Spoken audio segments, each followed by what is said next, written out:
വിശുദ്ധ മത്തായി ശ്ലീഹായുടെ സുവിശേഷം 16-ാം അധ്യായം നമ്മൾ 21, 22 വചനങ്ങൾ വായിക്കുമ്പോൾ ഈ ശ്രവണാഭിഷേകം എന്താണെന്ന് മനസ്സിലാവും. ഇതെല്ലായിടത്തും ഇങ്ങനെ റൺ ചെയ്യുന്നതുകൊണ്ടാണ് ഇത് സീരിയസ് ആയിട്ട് ഞാൻ പറയണത് നിങ്ങളോട്. അതായത് അപ്പോൾ മുതൽ യേശു ജെറുസലേമിലേക്ക് പോകേണ്ടിയിരിക്കുന്നുവെന്ന ശ്രേഷ്ഠന്മാരിൽ നിന്നും പ്രധാന പുരോഹിതന്മാരിൽ നിന്നും നിയമജ്ഞരിൽ നിന്നും വളരെയേറെ സഹിക്കേണ്ടി വരുമെന്നും അവൻ വധിക്കപ്പെടുമെന്നും എന്നാൽ 3-ാം ദിവസം ഉയർത്തെഴുന്നേൽക്കുമെന്നും ശിഷ്യന്മാരെ അറിയിച്ചു തുടങ്ങി. പീഡാനുഭവ പ്രവചനമാണ്. ഇതാണ് കർത്താവിന് സഹനം വരുമെന്നാണ് അറിയിക്കുന്നത്. പത്രോസ് വളരെ പ്രാക്ടിക്കൽ മൈൻഡഡാണ്. പുള്ളിക്ക് ഉടനെ കാര്യങ്ങൾ പിടിപിടിക്കട്ടെ. എന്താണ് കർത്താവിന് സഹനം വരുമെന്നേ പറഞ്ഞിട്ടുള്ളൂ. പക്ഷേ അവന്മാർ ചിന്തിച്ചത് എന്താണ്? ഇത് ഞങ്ങൾക്കും പണിയാകുമല്ലെന്നാണ് ചിന്തിച്ചത്. അതാണ് സംഭവം. ഇപ്പം ഇത് കണ്ടില്ലേ, ഒരാൾക്കായിട്ട് സഹനം വരത്തിലൊരിക്കലും. ഇപ്പം ഒരു വീട്ടിൽ വിരുന്നുകാരൻ വന്നു, അത് ആർക്ക് പണിയായി മാറി? അടുത്ത വീട്ടുകാരന് പണിയായി മാറി. വെട്ടുവരുന്ന വഴി അതാണ്. കർത്താവിന് സഹനം വരണതിനെക്കുറിച്ച് നമ്മൾ ജെറുസലേമിലേക്ക് പോവുകയാണ്. അവിടെ പ്രധാന ആചാര്യന്മാരുടെ കൈകളിൽ താൻ ഏൽപ്പിക്കപ്പെടും, അവരുടെ പീഡിപ്പിക്കും, വധിക്കും എന്നൊക്കെ പറയുമ്പോൾ കർത്താവിൻ്റെ സഹനങ്ങളെ അവിടെ വെച്ചത് എനിക്ക് വളരെ സഹിക്കേണ്ടി ഒരു ഇതാണ് പറയണത്. കർത്താവിൻ്റെ സഹനങ്ങളെ അപ്പോസ്തലന്മാർക്കും കിട്ടും, അതിൻ്റെ പങ്ക് കിട്ടുമെന്ന് മനസ്സിലാക്കിയപ്പോൾ നോക്കിയേ, ഒരു കാര്യം നമ്മൾ നോക്കുകയുണ്ടല്ല, ഉടനെ ഈ വിൽ ഓഫ് ഗോഡിലുള്ള വചനത്തെ, അതിൻ്റെ ആന്തരിക വചനത്തെ അഭിഷേകമില്ലാത്ത കൊണ്ട് അപ്പോസ്തലൻ ഉടനെ മറുത്തു നിൽക്കും. എന്തു ചെയ്യും? അയാൾ പുറകോട്ട്, അതായത് 2:16-22 മത്തായി ശ്ലീഹായുടെ സുവിശേഷം, പത്രോസ് അവനെ മാറ്റി നിർത്തി തടസ്സം പറയാൻ തുടങ്ങി. മാറ്റി നിർത്തി തടസ്സം പറയാൻ തുടങ്ങി. ബാക്കിയുള്ള കാര്യം സാത്താൻ എന്നൊക്കെ വിളിക്കുന്നതാണ്. അതായത് ഈ നിയമനിഷേധി എന്ന് പറയണത് സാത്താനും ഇങ്ങനെ ഈ സാധനം എല്ലാം ഇങ്ങനെ വരും. വിൽ ഓഫ് ഗോഡിനെതിരെ എന്ത് വന്നാലും അത് നിയമനിഷേധിയുടെ പ്രവർത്തനമാണ്. 2 തെസ്സലോനിക്കർ 2:9 നിയമനിഷേധിയുടെ സാത്താൻ്റെ പ്രവർത്തനത്തിൻ്റെ ഭാഗമായിട്ടാണ് നിയമനിഷേധി വരണത്. അവനാണ് നമുക്ക് സഹനം തരണത്. സഹനം തരണത് അവനാണെങ്കിലും നമ്മൾ അതെങ്ങനെ എടുക്കുന്നു എന്നുള്ള പ്രശ്നം. അതിനെ പ്രത്യുത്തരിച്ചാൽ നമ്മൾ സാത്താനായും. കറക്റ്റ് മനസ്സിലായില്ലേ? സാത്താൻ്റെ പ്രവർത്തനത്തിലാണ് ഈ നിയമനിഷേധി വരണത്. 2 തെസ്സലോനിക്കർ 2:9. പക്ഷേ നിയമനിഷേധിയാണ് അവൻ. നമ്മൾ ആ വിഷയത്തെ വിൽ ഓഫ് ഗോഡായിട്ട് എടുത്ത് സഹനത്തെ സന്തോഷത്തോടെ നമ്മളതിനെ അക്സെപ്റ്റ് ചെയ്താൽ, ആ സഹനത്തെ കർത്താവിന് നാം അക്സെപ്റ്റ് ചെയ്യുമ്പോൾ അത് ഗ്രേസായിട്ട് മാറും. ഇല്ല, നമ്മളതിനെ പ്രതിരോധിച്ച് കഴിഞ്ഞാൽ സാത്താനായിട്ട് മാറും. U got the point? ഒരേ സമയം തന്നെ ഒരൊറ്റ ആക്ഷനിലാണ്, ഒരൊറ്റ സംഭവത്തിൻ്റെ ആക്ഷനിൽ ഒന്നെങ്കിൽ നമ്മൾ സാത്താൻ്റെ അനുകൂലിയായിട്ട് മാറും, അല്ലെങ്കിൽ ദൈവത്തിൻ്റെ പൈതലായിട്ട് മാറും. അതുകൊണ്ട് സാത്താനോട് ഈശോ പറഞ്ഞു, സാത്താനെ നീ എൻ്റെ മുമ്പിൽ നിന്ന് മാറുക. എന്താണ്? നീ ദൈവിക കാര്യങ്ങളല്ല അന്വേഷിക്കണത്. നീ ദൈവിക കാര്യങ്ങളല്ല അന്വേഷിക്കണത് എന്ന് വെച്ചാൽ എന്താണ്? സഹനത്തിലൊരു ദൈവിക കാര്യമുണ്ടെന്നാണ് പറയണത്. നമ്മൾ ദൈവത്തിൻ്റെ, അതായത് ഇത് വരുന്ന സഹനത്തിൻ്റെ കണ്ടൻറ്റില്ലേ ഒരു ദൈവിക കാര്യമുണ്ട് എന്ന് നീ വിശ്വസിച്ചാൽ വചനം ശ്രവിക്കാനുള്ള അഭിഷേകമായി. You got the point? വചനം ശ്രവിക്കാനുള്ള അഭിഷേകം അങ്ങനെ വരണത്. അപ്പോഴേ ഈശോ മനസ്സിലായി, കർത്താവേ, അപ്പാ എൻ്റെ വചനത്തിലുള്ള ദൈവികമായ കാര്യം എൻ്റെ ശിഷ്യന്മാർക്ക് മനസ്സിലായില്ലല്ലോ, വാട്ട് ടു ഡു എന്ന് ചോദിച്ചപ്പോൾ അപ്പായി പറഞ്ഞ കുഴപ്പമില്ല, ആ താബോറിലോട്ട് ഇവന്മാരെല്ലാം കൊണ്ടുവന്നോളാൻ പറഞ്ഞ്. അങ്ങനെ താബോറിൽ കൊണ്ടുവന്നപ്പോൾ അപ്പം പറയുന്നൊക്കെ വാക്കുകളുണ്ട്. എന്താണ്? അത് ശ്രവണാഭിഷേകം കൊടുക്കുന്നതാണ്. അത് 17 വചനത്തിലുണ്ട്. 17:5 അതായത് താബോറിൽ വെച്ച് ഈശോൻ്റെ വിശ്വരൂപം കാണുമ്പോഴേ പിതാവിൻ്റെ അക്രഡിഷൻ കിട്ടും. കാര്യം വിൽ ഓഫ് ഗോഡിന് എപ്പോഴും പിതാവിൻ്റെ അക്രഡിഷൻ ഉണ്ടാവും. നമ്മളത് ദൈവനാമത്തിൽ എടുക്കുകയാണെങ്കിൽ, ദൈവനാമത്തിൽ ഒരു സഹനത്തെ എടുക്കുമ്പോഴാണ് അത് വിൽ ഓഫ് ഗോഡ് ആകണത്. വിൽ ഓഫ് ഗോഡ് ആകാൻ, ദൈവത്തിൻ്റെ ഹിതമാകാൻ നമ്മൾക്ക് ഇഷ്ടമില്ലാത്തൊരു വിഷയത്തെ ദൈവനാമത്തിൽ എടുത്താൽ അത് വിൽ ഓഫ് ഗോഡ് ആകും. എന്നുവെച്ചാൽ വിൽ ഓഫ് ഗോഡ് ആണെന്നല്ല, വിൽ ഓഫ് ഗോഡിൻ്റെ ഫലം ചെയ്യും. You got the point. നിങ്ങളതിനെ തെറ്റിദ്ധരിക്കരുത്. അതായത് ഒരു വിഷയം നമുക്കിഷ്ടമില്ല. ഇപ്പം എൻ്റെ ട്രാൻസ്ഫർ തന്നെ എനിക്കിഷ്ടമില്ലാത്ത എത്ര ട്രാൻസ്ഫർ എനിക്ക് കിട്ടി. ഞാനതെല്ലാം വിൽ ഓഫ് ഗോഡായിട്ട് കർത്താവിൻ്റെ നാമത്തിലെടുത്തു. എനിക്കെല്ലാം വിൽ ഓഫ് ഗോഡിൻ്റെ ഫലം ചെയ്തു. എൻ്റെ കൃപയ്ക്ക് മേൽ കൃപ വർദ്ധിപ്പിച്ചു. ഈ എൻ്റെ മക്കളെ, കൃപയ്ക്ക് മേൽ കൃപയുണ്ട്. കൃപയെ മാത്രമല്ല, നമുക്ക് പ്രശ്നമില്ല. യോഹന്നാൻ 1:16 അവൻ്റെ നാമത്തിൽ വിശ്വസിക്കുന്നവർക്കെല്ലാം, ഏറ്റു പറഞ്ഞേ, അവന്റെ നാമത്തിൽ വിശ്വസിക്കുന്നവർക്കെല്ലാം കൃപയ്ക്ക് മേൽ കൃപ ലഭിച്ചിരിക്കുന്നു. ഗ്രേസ് അപ്പോൺ ഗ്രേസ് ആണ് വിഷയം. അതായത് ഗ്രേസ് മാത്രമേ നമുക്ക് അലോട്ട്മെൻ്റ് ഉണ്ടെങ്കിൽ പ്രശ്നമില്ല. പക്ഷേ യേശുക്രിസ്തു ക്രൂശിക്കപ്പെട്ട് അതിന് പാപത്തിന് പരിഹാരം ചെയ്ത കാരണം അവൻ്റെ നാമത്തിലാണ് നമ്മൾ വിശ്വസിക്കുന്നത് പറയുമ്പോൾ, അവൻ എൻ്റെ പാപത്തിന് പകരമായി അവൻ മരിച്ചു, അവൻ എൻ്റെ പാപത്തിന് പകരമായി അവൻ ശിക്ഷിക്കപ്പെട്ടു, അവൻ സഹനമേറ്റു, അവൻ എൻ്റെ പാപത്തിന് പരിഹാരമായിട്ട് അവൻ ഉയർത്തെഴുന്നേറ്റു. അവൻ്റെ നാമത്തിൽ വിശ്വസിക്കുന്നവർക്ക് എന്ത് പറ്റാം? അവൻ്റെ നാമത്തെ വിശ്വസിക്കുക വെച്ചാൽ എന്താ എൻ്റെ അർത്ഥം? അവൻ്റെ സഹനം അവൻ്റെ നാമത്തെ ഏറ്റെടുക്കുക എന്നതിൻ്റെ അർത്ഥം. U got the point. അല്ല, വെറുതെ വിശ്വാസ പ്രവർത്തനത്തിൻ്റെ കാര്യമില്ല. ഇവിടെ ഒരു വിഷയം വരുമ്പോൾ അവൻ്റെ നാമത്തിലെടുക്കണം. അത് ഭാര്യ ഉണ്ടാക്കിയാലും ഭർത്താവ് ഉണ്ടാക്കിയാലും അയൽവാസികൾ ഉണ്ടാക്കിയാലും നമ്മളത് കർത്താവിൻ്റെ നാമത്തിലെടുക്കുമ്പോൾ നമുക്കത് വിൽ ഓഫ് ഗോഡിൻ്റെ ഫലം ചെയ്യും. കാര്യം എവിടെ wherever there is suffering, we can make it as a will of God and we attain grace. എവിടെയെങ്കിലും ഒരു സഫറിങ് ഉണ്ടോ, അത് നമുക്കിഷ്ടമില്ലാത്ത ഒരു വിഷയത്തിലാണോ, ഇഷ്ടമില്ലാത്ത വ്യക്തികളിൽ നിന്നാണോ, when we take in the name of Jesus Christ, കർത്താവിൻ്റെ നാമം നമ്മൾ എടുക്കുകയാണെങ്കിൽ we will get the grace, the fruits of grace. കൃപയുടെ ഫലങ്ങൾ നമുക്ക് കിട്ടും. അതായത് സഹനം വരുമ്പോൾ, അത് പ്രത്യേകിച്ച് നമുക്ക് താല്പര്യമില്ലാത്ത വിഷയങ്ങളിലും വ്യക്തികളിലും നമ്മൾ ഇടപെടേണ്ടി വരുമ്പോൾ നോട്ട് ദ പോയിൻറ്റ്. എന്ത് ചെയ്യണം നിങ്ങൾ? അതിലൊരു വിൽ ഓഫ് ഗോഡിൻ്റെ സാധ്യതയുണ്ട്. അത് ഞാൻ ദൈവത്തിൻ്റെ നാമത്തിൽ എടുക്കുന്നു എന്ന് പറയണം. കാര്യം എന്താ? അതായത് എപ്പോഴും നമുക്കറിയാമല്ലോ, ഇപ്പോൾ എന്താ പറയണത്, ഈ എമ്മാവൂസിലേക്ക് പോയ ശിഷ്യന്മാരല്ലേ, എമ്മാവൂസിലേക്ക് പോയ ശിഷ്യന്മാർ ആദ്യം കർത്താവ് എന്ത് ചെയ്യുക? അവർ സഹനത്തിൽ നിന്ന് ഓടിപ്പോവുകയാണ് അല്ലേ. യേശുക്രിസ്തുവിനെ ക്രൂശിക്കപ്പെട്ടു, ഇനി വരാൻ പോകുന്ന സഹനമാണെന്ന് വിചാരിച്ചുകൊണ്ട് ഇവർ സഹനത്തിൽ നിന്ന് ഓടിപ്പോവുകയാണ്. യേശുവിനെ പുറകെ ചെന്നിട്ട് ഇതൊന്നും പേടിക്കേണ്ട കാര്യമൊന്നുമില്ല മക്കളെ, ഇത് ഇങ്ങനെ രീതിയിൽ എടുത്താൽ മതിയെന്നും പറഞ്ഞുകൊണ്ട് പുറകെ ചെല്ലും. സഹനമല്ല പ്രശ്നം, സഹനത്തെ എടുക്കുന്ന രീതിയാണെന്നാണ് എമ്മാവൂസ് പഠിപ്പിക്കുന്ന പാഠം. അപ്പോൾ കർത്താവിൻ്റെ പുറകെ ചെല്ലും. പറഞ്ഞു, മക്കളെ സഹനമല്ല കുരിശ് പറഞ്ഞത്, ഞാൻ കുരിശ് പറയുമ്പോൾ കഴിഞ്ഞാൽ ഞാൻ നിൽക്കണത്. സഹനവും കുരിശ് പറഞ്ഞൊന്നുമല്ല പ്രശ്നം, സഹനത്തെ എടുക്കണ രീതിയാണ് പ്രശ്നമെന്ന് പറഞ്ഞു. എന്നിട്ട് എന്ത് ചെയ്ത് ഈ സഹനത്തെ എടുക്കുന്ന ടെക്നോളജി അവർക്ക് പറഞ്ഞു കൊടുക്കും, എങ്ങനെ സഹനത്തെ എടുക്കണം. എന്നിട്ട് അതിന് വചനം എന്താ പറയണത്? 24-26 ലുക്കാൻ്റെ സുവിശേഷം. ലുക്ക ദൈവവചനം ഗ്രഹിക്കാൻ വേണ്ടി ഹി ഓപ്പൺസ് ദ ഹാർട്ട്. അതാ ഭയങ്കര വചനമാണത്.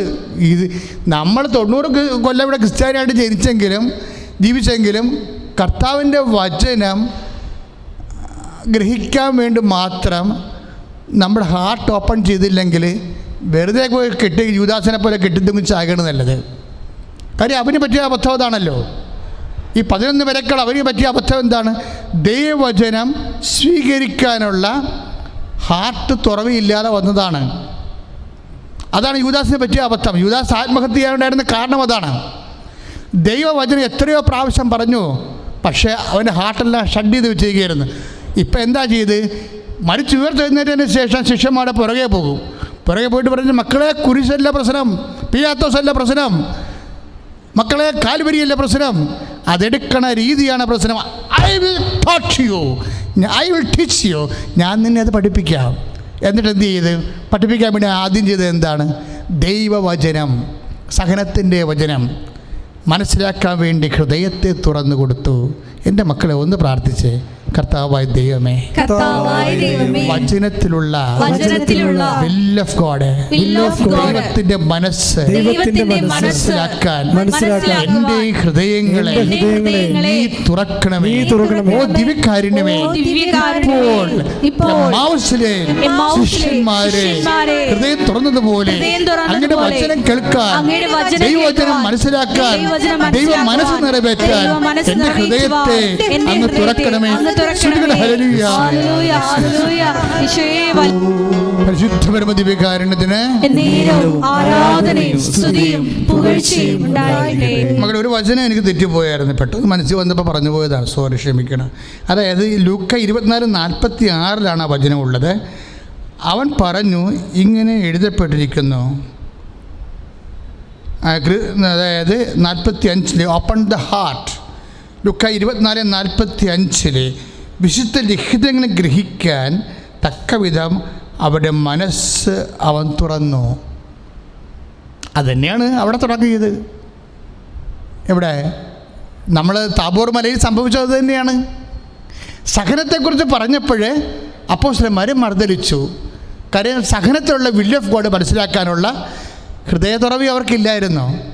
അതുതന്നെയാണ് എമ്മാവൂസിലേക്ക് ശിഷ്യന്മാർക്ക് സംഭവിച്ചിരിക്കുന്നത്. അവർക്ക് സഹനത്തിലുള്ള ദൈവത്തിൻ്റെ തിരുമനസ്സ് മനസ്സിലാക്കാൻ, അഥവാ ഞാൻ ഇന്ന് ഈ വചനത്തിൽ വരുന്നൊരു വിഷയം എന്ന് വെച്ച് കഴിഞ്ഞാൽ, സഹനം നമ്മൾക്കിഷ്ടമില്ലാത്ത അനിഷ്ടമായ സാഹചര്യങ്ങൾ, വ്യക്തികൾ, സംഭവങ്ങൾ എല്ലാം നമ്മൾ ദൈവത്തോടുള്ള സ്നേഹത്തെ പ്രതി ആത്മാവിൻ്റെ ഫലങ്ങളോടെ എടുക്കുകയാണെങ്കിൽ അതാണ് തുറവി എന്ന് പറയുന്നത്. വചനത്തിലുള്ള തുറവി വന്നു കഴിഞ്ഞാൽ അത് നമുക്ക് കൃപയായി മാറുമെന്നായി പറയണത്. ഇപ്പം എന്താ പറയണത്? അത് അപ്പോസ്തലന്മാർക്കില്ലായിരുന്നു, എമ്മാവൂസിലെ ശിഷ്യന്മാർക്കില്ലാഞ്ഞ കൊണ്ട് എന്നാ ചെയ്ത്? അവൻ ചെന്ന് പറഞ്ഞു, മക്കളെ, കാലുവരിയല്ല പ്രശ്നം, കുരിശല്ല പ്രശ്നം, മുൾക്കിരീടമല്ല പ്രശ്നം, തിരുവിലാല മുറിവല്ല പ്രശ്നം, ഇത് എടുക്കുന്ന സമീപിക്കുന്ന രീതിയാണ്. അതിനെന്ത് ചെയ്യണം? 15, 24, 46, 45 വിശുദ്ധ ലിഖിതങ്ങൾ ഗ്രഹിക്കാൻ തക്കവിധം അവരുടെ മനസ്സ് അവൻ തുറന്നു. അതാണ് താബോറിൽ സംഭവിച്ചത്. വിശുദ്ധ ലിഖിതൻ, ഇവൻ എൻ്റെ പ്രിയപുത്രനാകുന്നു, ഇവനെ ശ്രവിക്കുവിൻ. എന്താണ് ശ്രവിക്കാൻ പറയുന്ന ഒരു വചനം? ശ്രവിക്കാൻ പറയുന്നത് ആ വചനത്തിനകത്തുള്ള ദൈവഹിതം സ്വീകരിക്കാനുള്ള മാനസിക അവസ്ഥ രൂപപ്പെടുത്തി എടുക്കാനുള്ള കൃപയ്ക്കാണ് അങ്ങനെ പറയണത്. രണ്ടിടത്ത് ഒന്ന് ഈ താബോറിൽ 17:5 ഇവനെൻ്റെ പ്രിയപുത്രനാകുന്നു, ഇവനെ ശ്രവിക്കാൻ പറയുന്ന സഹനം ഭരണകാലത്ത്, പീഡാനുഭവ പ്രവചനം ഭരണകാലത്ത് അത് പറ്റത്തില്ല, നിനക്ക് സംഭവിക്കാതിരിക്കട്ടെ എന്ന് എതിർത്ത് പറയണത് എന്തുകൊണ്ടാണ്? നിയമനിഷേധിയാണ്. 2 തെസ്സലോനിക്കർ 2:9 നിയമനിഷേധിയാണ്. നിയമനിഷേധി ഇപ്പോൾ വന്നിരിക്കുകയാണ്. ആരിലൂടെ? നിയമം എന്താണ്? നിയമം 15:10 എന്താണ്? ഞാൻ എൻ്റെ പിതാവിൻ്റെ കൽപ്പനകൾ പാലിച്ച് അവൻ്റെ സ്നേഹത്തിൽ വസിക്കുന്ന പോലെ എൻ്റെ കൽപ്പനകൾ പാലിച്ചാൽ നിങ്ങൾ എൻ്റെ സ്നേഹത്തിൽ വസിക്കും. അപ്പം ദൈവത്തെ നമ്മളെ വസിപ്പിക്കണമെന്നാണ് നിയമം. നിയമം നിഷേധി എന്താ ചെയ്യണത്? ദൈവത്തെ നമ്മളെ അടർത്തിക്കളയും. അതിനിപ്പോൾ എന്താ ചെയ്തിരിക്കണത്? പിതാവിൽ നിന്ന് ഈശോനെ അടർത്തിക്കളയാൻ വേണ്ടി നിയമനിഷേധം വന്നിരിക്കുകയാണ്. എവിടെ വന്നിരിക്കണത്? നിനക്കത് സംഭവിക്കാതിരിക്കട്ടെ, നിനക്ക് സഹനം ഉണ്ടാകാതിരിക്കട്ടെ. ആര്? 15 അതാണ് നമ്മൾ പത്രോസ് പറയണത്. 17:5 കഴിഞ്ഞ് താഴേക്ക് വരുന്ന വചനങ്ങളിൽ നിനക്ക് സംഭവിക്കാതിരിക്കട്ടെ. അപ്പോൾ ഉടനെ പത്രോസിനെ കർത്താവ് പറഞ്ഞു, ഇവിടെ താബോറിൽ കൊണ്ടുപോയിട്ട് പറഞ്ഞു, ഇവൻ എൻ്റെ പ്രിയപുത്രനാണ്, ഇവനെ ശ്രവിക്കാനുള്ള വചനം, അഭിഷേകം ഞാൻ നിങ്ങൾക്ക് തരുന്നു. ആ ശ്രവിക്കാൻ എപ്പോഴും ദൈവം വചനം ശ്രവിക്കാൻ, അത് വിൽ ഓഫ് ഗോഡ് മനസ്സിലാക്കാൻ, ആ സഹനം വരികയാണെങ്കിൽ അത് ദൈവത്തിൻ്റെ നാമത്തിൽ എടുത്തുകൊണ്ട് വിൽ ഓഫ് ഗോഡ് ആക്കിയിട്ട് അതിന് സമർപ്പിതരായിട്ട് അനുഗ്രഹം മേടിക്കാനുള്ള, ദൈവത്തോട് അപ്ഡേറ്റ് ചെയ്യാനുള്ള ആ അവസരം നഷ്ടപ്പെടുത്തിക്കൊണ്ടാണ് എമ്മാവൂസിലെ ശിഷ്യന്മാർ പോണത്. അവരെ പുറകെ നിന്നിട്ട് ഈശോ പറയും, മക്കളെ, തിരുവിലാല മുറിവ് ഒരു പ്രശ്നമല്ല, മുൾക്കിരീടം ഒരു പ്രശ്നമല്ല, കുരിശൊരു പ്രശ്നമല്ല, കാൽവരി ഒരു പ്രശ്നമല്ല, സഹനം ഒരു പ്രശ്നമല്ല, അതിനെ സമീപിക്കുന്ന രീതിയാണ്. അതുകൊണ്ട് എന്ത് ചെയ്ത്? I will open your heart, ഞാൻ നിൻ്റെ ഹൃദയത്തെ ഓപ്പൺ ചെയ്യാം. ഈ തിരുഹൃദയത്തിൻ്റെ നാളിൽ നമ്മൾ പ്രാർത്ഥിക്കുന്ന മനോഹരമായ പ്രാർത്ഥനയുണ്ട്. എന്താണ് പ്രാർത്ഥന? കർത്താവേ, എന്താ പ്രാർത്ഥിക്കുന്നത് നമ്മൾ? എൻ്റെ ഹൃദയത്തെയും അങ്ങേ ഹൃദയം പോലെ ആക്കണമേ.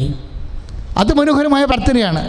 അപ്പോൾ ഈ ഹൃദയത്തിൻ്റെ സ്വഭാവം എന്താണ്? വചനത്തിൻ്റെ ഓപ്പൺനെസ്സാണ്. അല്ല നമ്മൾ പറയുന്ന കുറേ സംഭവമൊക്കെ പറയുന്നുണ്ട്, അതൊന്നുമല്ല. ആക്ച്വലി ആ പ്രാർത്ഥന കറക്റ്റാണ്. പ്രാർത്ഥനയിൽ നമ്മൾ ഉദ്ദേശിക്കുന്ന വിഷയം വേറെയാണ്. ഈശോൻ്റെ ഹൃദയത്തിൻ്റെ പ്രത്യേകത എന്താണ്? അപ്പാ എൻ്റെ ഇഷ്ടമല്ല അങ്ങയുടെ ഇഷ്ടമെന്ന്.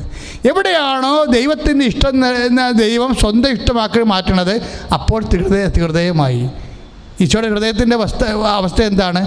Openness to the word of God. പിതാവായ ദൈവത്തിൻ്റെ വാക്കുകൾക്കുള്ള തുറവിയാണ്.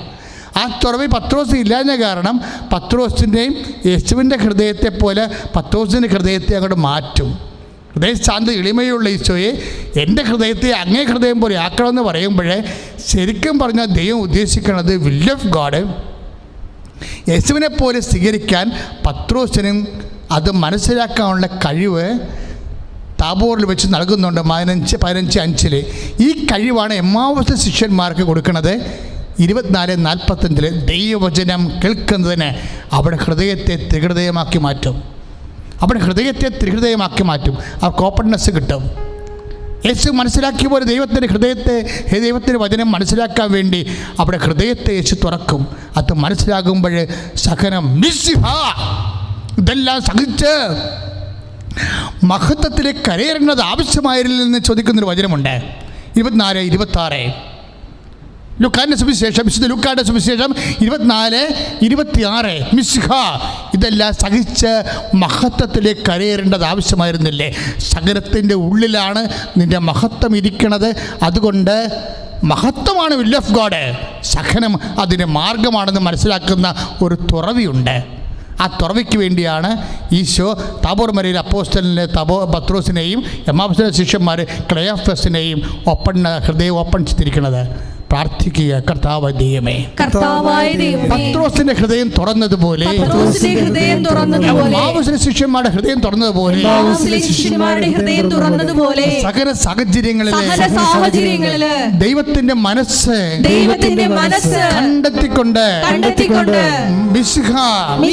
എല്ലാം സഹിച്ച് മഹത്വത്തിലേക്ക് കരയേറേണ്ടത് ആവശ്യമാണെന്ന് തിരിച്ചറിയാനുള്ള അഭിഷേകം ഞങ്ങൾക്ക് നൽകിക്കൊണ്ട് ഞങ്ങളുടെ ഹൃദയത്തെ ഹൃദയത്തെ പോലെ ഹൃദയത്തെ പോലെ ഹൃദയത്തെ പോലെ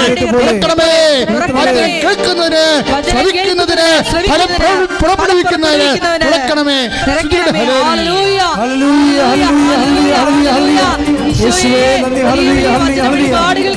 ഞങ്ങൾ നന്ദി പറയുന്നു. പരിശുദ്ധ പരമദിവ്യകാരുണ്യത്തിന് മക്കളെ, നിങ്ങൾ രോഗമുള്ള ഇടത്തെല്ലാം നിങ്ങളുടെ കൈകൾ വെച്ച് പ്രാർത്ഥിക്കുക. അതിശക്തമായ അഭിഷേക വചനങ്ങളാൽ കർത്താവ് നമ്മളെ സ്നാനപ്പെടുത്തിയിരിക്കുന്ന ആരാധന സ്വർഗീയ നിമിഷങ്ങളാണ്. ഇപ്പോൾ അമ്മ ജീവനോടെ നമുക്ക് വേണ്ടി മധ്യസ്ഥം വഹിക്കുന്നു. ഇപ്പോൾ കർത്താവ് നിന്നെ സുഖപ്പെടുത്തുന്നു. നിൻ്റെ രോഗാതുരമായ എല്ലാ ഇടങ്ങളിലും നിൻ്റെ കൈകൾ വെക്കണം. അഭിഷിക്തൻ കർത്താവിൻ്റെ നാമത്തെ പ്രാർത്ഥിക്കാൻ പോകുന്നു. കർത്താവേ, തിരുപ്പട്ടത്തിന് അഭിഷേകം നൽകിയതിന് നന്ദി പറയുന്നു. കർത്താവേ, 35 കൊല്ലത്തെ പൗരോഹിത്യം അങ്ങയുടെ നാമത്തെ ജീവിപ്പിച്ചതിന് നന്ദി പറയുന്നു. കർത്താവേ, അതിനേക്കാളുപരി അങ്ങയുടെ അമ്മയായ പരിശുദ്ധ കന്യാമറിയത്തെ ഈ അൾത്താറയിൽ പ്രത്യക്ഷപ്പെടുത്തിക്കൊണ്ട് അങ്ങയുടെ മനസ്സരച്ചതിന് നന്ദി പറയുന്നു. കർത്താവേ, ഇപ്പോഴും ഞങ്ങൾ അമ്മയുടെ മധ്യസ്ഥത്തിൽ അങ്ങയോട് പ്രാർത്ഥിക്കുകയാണ്. ലോകത്തിന് വ്യത്യസ്തങ്ങളായ ഭാഗങ്ങളിൽ അനേകം മക്കളെ ഈ പ്രാർത്ഥന എപ്പോൾ കേൾക്കട്ടെട്ടാലും കർത്താവെ, അടിപ്പിണർ പോലെ വൈദാഖാനം പോലെ ദൈവികമായ ശക്തി അവരൊക്കെ ആവശ്യിക്കട്ടെ. ശ്രുതികട്ടെ.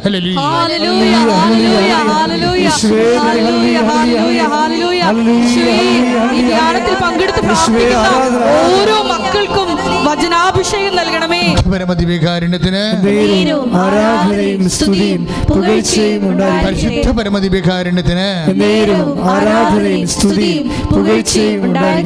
മക്കളെ, എനിക്ക് നിങ്ങളോട് പറയാനുള്ളത് ഒറ്റ വാക്കേ ഉള്ളൂ. കർത്താവ് പറഞ്ഞ വാക്ക് ധൈര്യമായിരിക്കുക എന്നുള്ളതാണ്. കടമായാലും രോഗമായാലും കേസായാലും ജപ്തി നടപടിയായാലും നിങ്ങൾ ഈ ആരാധനയിൽ കൂടുന്ന മക്കളാണ്. അമ്മയുടെ നീല മേലങ്കികൾ നിങ്ങളെ സംരക്ഷിച്ചിരിക്കാം. അതുകൊണ്ട് തന്നെ നിങ്ങൾ ധൈര്യമായിരിക്കണം. തന്നെയല്ല, ഇപ്പോഴും മാരക രോഗികൾ, അതുപോലെ തന്നെ കോവിഡ് രോഗികൾ, ഇപ്പോഴും നെഞ്ചത്ത് കൈ വെക്കേണ്ടതാണ്. ഇനി അവരിത് കേൾക്കുന്നില്ലെങ്കിൽ അവരുടെ ബന്ധുക്കൾക്ക് നെഞ്ചത്ത് കൈ വെക്കാം.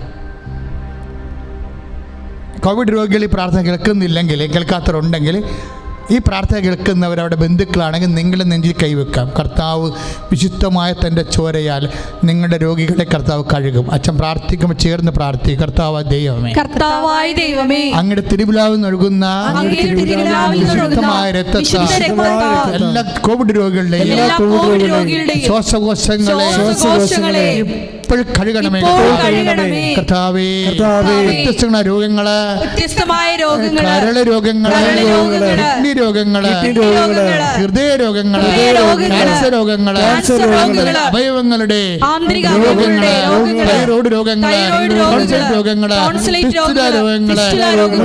രോഗങ്ങള്, മുഴകളുടെ രോഗങ്ങള്, വാദരോഗങ്ങള്, കാലു മുതൽ വരെ ക്രിസ്തുവിന്റെ ദൈവമേ അവരെ അങ്ങ് സാക്ഷികളായി മാറ്റണമേ.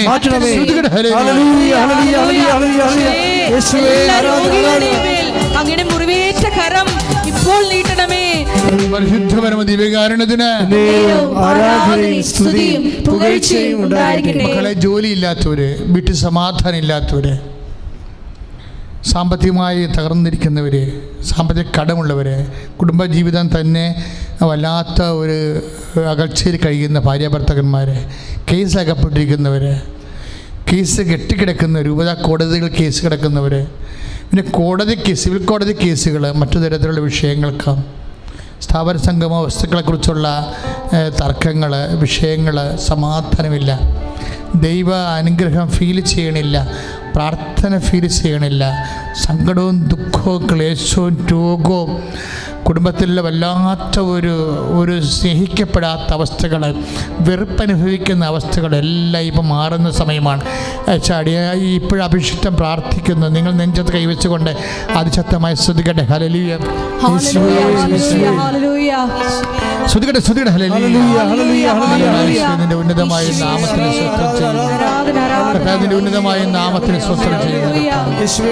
കർത്താവെ, ആരെല്ലാം മക്കൾ ഇപ്പോഴേ ഈ പ്രാർത്ഥന കേൾക്കുന്ന സമയങ്ങളിൽ നെഞ്ചത്ത് കൈവച്ച് പ്രാർത്ഥിക്കുന്നു. കർത്താവെ, ആ കൈകളെല്ലാം കർത്താവെ നിന്റെ തിരുമുറുവാറുന്ന സ്വരത്തുകരം ഉയർന്നേറ്റ മഹത്വത്തിന്റെ കരങ്ങളാക്കി മാറ്റി അടിപ്പഴോട് വൈദ്യാഘാതം പോലെ കർത്താവ് നിന്റെ കുടുംബത്തിലെ 4 അതിരുകളിൽ, നിന്റെ ഓഫീസുകളിൽ, നിന്റെ ജോലിക്കാര്യങ്ങൾ, നിന്റെ വിദ്യാഭ്യാസ കാര്യങ്ങൾ, നിന്റെ പരീക്ഷകൾ, നിന്റെ ടെസ്റ്റുകൾ കർത്താവ്, നിന്റെ ഇന്റർവ്യൂകൾ കർത്താവ്, ഏതെല്ലാം മേഖലകളിൽ കർത്താവ്, വാടക വിഷയങ്ങളിൽ കർത്താവ്, ഏതെല്ലാം മേഖലകളിൽ കർത്താവ്, എന്തെല്ലാം വേദനകൾ നിങ്ങൾ അനുഭവിക്കുന്നുണ്ടോ, നീ ഉടമ്പടി വെച്ച മുഴുവൻ കാര്യങ്ങൾ ഞാൻ പരിശുദ്ധമ്മയുടെ മധ്യസ്ഥത്തിൽ സമർപ്പിക്കുന്നു. മാരക രോഗങ്ങളും ജീവിത ദുരിതങ്ങളും മാതാവിന്റെ മധ്യസ്ഥത്തിൽ യേശുനാമത്തിൽ മാറിപ്പോകട്ടെ. കുടുംബ സമാധാനമില്ലാത്ത അവസ്ഥകളെ പരിശുദ്ധപരമ ദിവ്യകാരുണ്യത്തിന് ദയവായി ദൈവനാമത്തിന് മഹത്വത്തിന് വേണ്ടിയും തിരുഹൃദയത്തിൻ്റെ പുകഴ്ചയ്ക്ക് വേണ്ടിയും നിങ്ങളുടെ ഇപ്പോൾ കണ്ടുകൊണ്ടിരിക്കുന്ന ഈ യൂട്യൂബ് ചാനല് ഇപ്പോൾ തന്നെ മറ്റുള്ളവർക്ക് വേണ്ടി പ്രേക്ഷിത പ്രവർത്തനം ഷെയർ ചെയ്യണമെന്ന് പ്രത്യേകം ഓർപ്പിക്കുന്നു. എല്ലാ ദിവസവും നമുക്കിവിടെ ശുശ്രൂഷ വൈകുന്നേരം 5:15 നിയോഗ ജപമാല. രാവിലെ 9 മണി മുതൽ ജനങ്ങൾ നമുക്ക് നമ്മുടെ 800 ഫോണൊക്കെയാണ് ഒരു ദിവസം വരണത്. അവരിലേക്കെല്ലാം ആൾക്കാർ സങ്കടത്തോടും വേദനയോടും പറയുന്ന ഓരോ വിഷയങ്ങളും, അവരുടെ പേര്, അവരുടെ വിഷയം, സ്ഥലം ഉൾപ്പെടെ ഞങ്ങൾ 5 മണിയാകുമ്പോൾ നമ്മുടെ ശുശ്രൂഷകർ ആ ഫോൺ കേട്ട് നിങ്ങൾക്ക് വേണ്ടി പ്രാർത്ഥിക്കാമെന്ന് പറയുന്ന മക്കൾ തന്നെ ഇവിടെ വന്ന് ജപമാല ചൊല്ലും.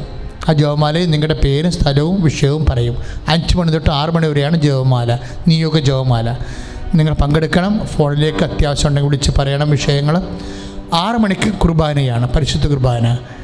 6:45 തിരുഹൃദയ ദിവ്യകാരുണ്യ ആരാധനയാണ്. എല്ലാ ദിവസവും ഉണ്ട്. നിങ്ങളത് കേൾക്കണം കേട്ടോ. അതിമനോഹരമാണ്. നമ്മുടെ അഭിഷിക്തരായ സഹോദരങ്ങളും അച്ഛനും കൂടി നടത്തുന്ന ശുശ്രൂഷകൾ.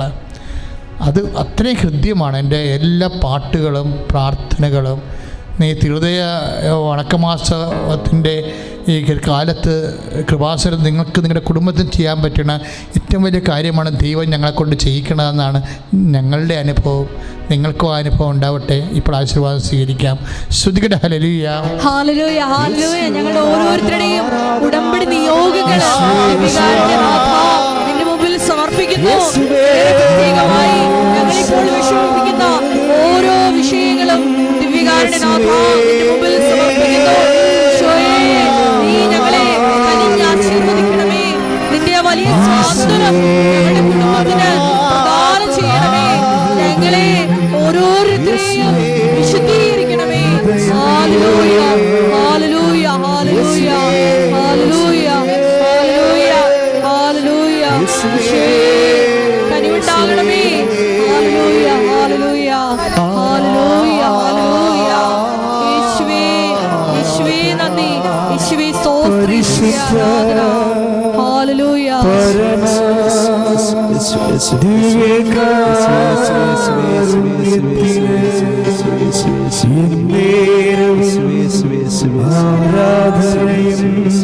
സ്തുതിയും പുകഴ്ചയും ഉണ്ടായിരിക്കട്ടെ. പരിശുദ്ധ പരമ ദിവ്യകാരുണ്യത്തിന് എന്നേരവും ആരാധനയും സ്തുതിയും പുകഴ്ചയും ഉണ്ടായിരിക്കട്ടെ. പരിശുദ്ധ പരമ ദിവ്യകാരുണ്യത്തിന് എന്നേരവും